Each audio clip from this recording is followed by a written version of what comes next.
एकदा जंगलात दोन मित्र राहत होते, एक ससा आणि एक कासव. ससा खूप वेगाने पळायचा आणि कासव मात्र शांत सावकाश चालायचा. एका दिवशी सशाने कासवाला चिडवले, तू इतका धीमा चालक, माझ्याशी शर्यत काय लढशील? कासव म्हणाला, चला उद्या आपण शर्यत लावूयात. जंगलातील सर्व प्राणी उत्सुकतेनं त्या शर्यतीची वाट पाहू लागले. शर्यत सुरू झाली.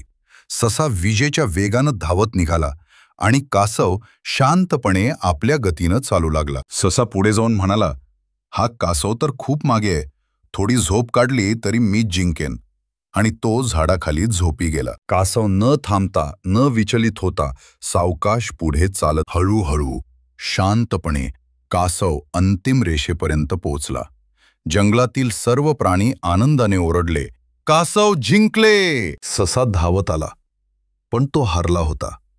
त्याला त्या दिवशी एक मोठा धडा मिळाला.